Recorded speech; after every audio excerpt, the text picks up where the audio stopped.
Ce sera l'Argentine contre le vainqueur du match France-Maroc qui se joue ce soir. Je parle bien évidemment de la Coupe du Monde au Qatar qui se déroule en ce moment, qui va se terminer cette semaine. Donc c'est un sujet d'actualité qui est assez brûlant. Et ce soir, il y a un match qui va vraiment être, on va dire, ceux qui vivent en banlieue parisienne et qui ont des bagnoles, il faut les garer dans les garages parce que ce soir, ça va être assez chaud. Donc aujourd'hui, ce soir, il y a le match France contre le Maroc, donc c'est la seconde demi-finale de la Coupe du Monde Qatar 2022. Le vainqueur de ce match va donc affronter l'Argentine qui a gagné hier contre la Croatie. Donc, je vais vous donner en fait, après le jingle, trois raisons pour lesquelles ce match, c'est dans un contexte particulier. Et c'est un match qu'il faut absolument suivre, qu'on soit africain, qu'on soit français, qu'on soit la diaspora, peu importe.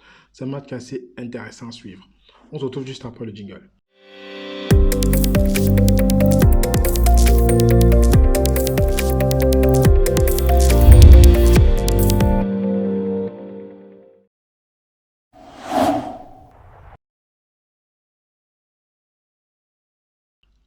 Bonjour à toi, aujourd'hui on va parler de football. Donc on va parler de la Coupe du Monde du Qatar 2022 qui va s'achever dimanche. Et je vais te parler en fait du match qui va se jouer ce soir. Donc c'est un match qui a de forts enjeux, parce que c'est le match qui va désigner celui qui va rencontrer l'Argentine en finale. L'Argentine hier a gagné 3-0 avec un fabuleux Lionel Messi. On savait que je n'étais pas fan de cette équipe-là parce que j'estime que quand même ils ont bénéficié des conditions assez favorables au niveau de l'arbitrage. Mais hier quand même, à part le premier but, les deux autres buts n'ont rien avoué, ils n'ont rien volé. C'était plutôt pas mal. Et maintenant ils vont rencontrer le vainqueur du match entre la France et le Maroc. Dans la France, elle a gagné l'Angleterre en quart de finale, 2 buts à 1, je crois. Et le Maroc a sorti le Portugal au tir au but.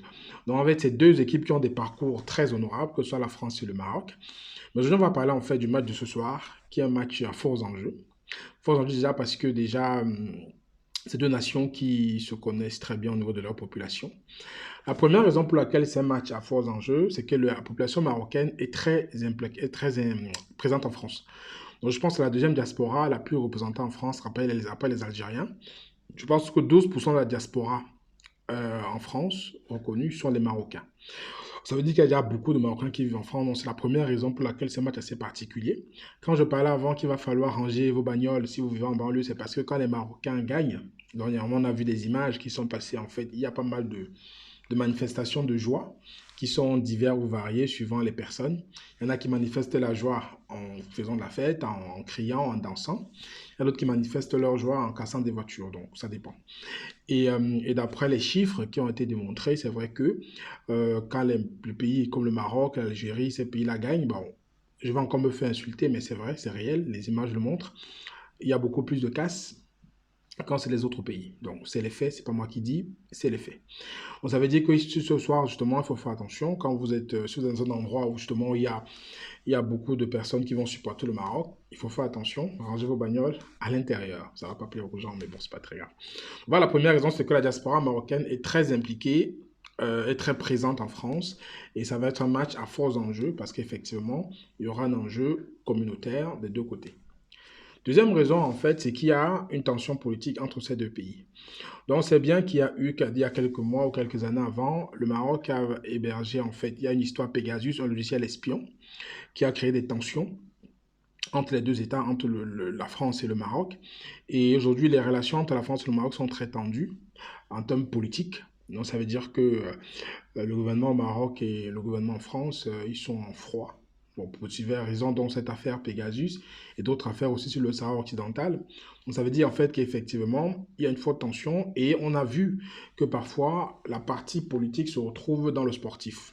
C'est un peu dommage, mais ça fonctionne comme ça. Souvent, les tensions qu'on a au niveau sportif, ça se retrouve sur le terrain. Et il y a un engagement qui se fait ressentir par rapport à ça. Voilà.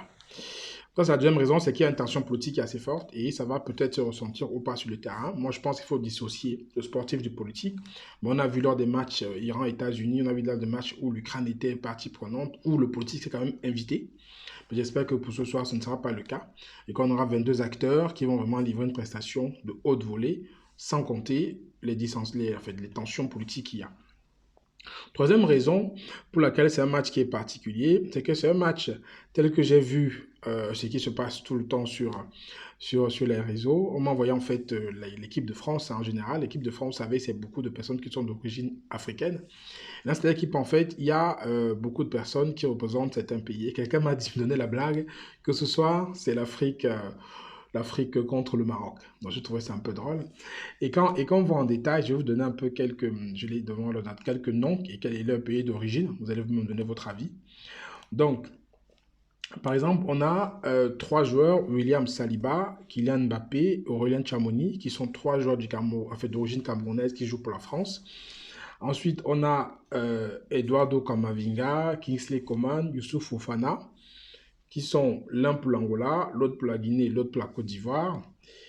Et ensuite, on a Randall, Kolo Muani, Steve Mandanda, Axel Disasi. Les trois sont originaires, en fait, d'origine du Congo, Congo démocratique.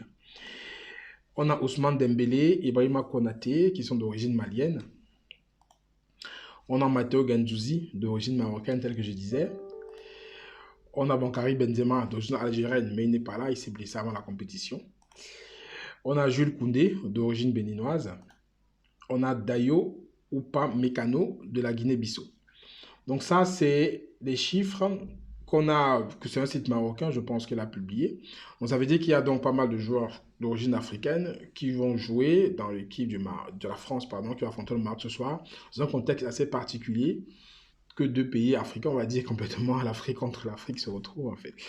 Bon voilà, troisième raison, je pense particulièrement qu'on doit tous suivre ce match-là, qui est un match à forts enjeux. Moi, personnellement, je suis pour le Maroc. Parce que le Maroc, je pense que c'est le dernier représentant de l'Afrique. Donc, c'est celui qui a battu le record du Cameroun, du Sénégal et du Ghana. Donc, c'est la première nation africaine à atteindre les demi-finales. Donc, moi, je suis pour le Maroc, je les soutiens parce que je pense que plus ils vont porter les couleurs de leur pays, c'est l'Afrique aussi qui va gagner. Donc, moi, j'espère ce soir qu'on aura un Maroc qui va faire honneur au continent. On a un Maroc qui va tout défendre, qui va défendre le drapeau, défendre le continent entier. Et qu'on a un Maroc qui va passer tout simplement. Donc, je suis en France, mais aujourd'hui, mon cœur va pour le Maroc parce que je supporte le Maroc pour qu'on puisse aller plus loin qu'ils sont aujourd'hui et qu'on ait une finale Argentine-Maroc et pourquoi pas arriver que le Maroc soit champion du monde. Je serai le premier content.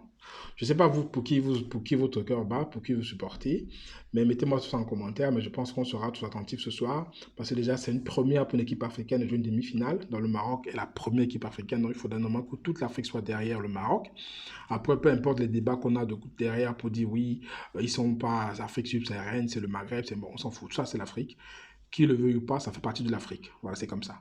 Donc, ça veut dire que les Africains doivent soutenir le Maroc, parce que le Maroc fait partie de l'Afrique et c'est la première nation africaine à atteindre les demi-finales. Voilà, c'est les faits, c'est pas moi qui dis, ce sont les faits. Donc, tous les Africains qui aiment le continent doivent soutenir le Maroc pour que toute cette énergie leur pousse et que, bien entendu, ils passent.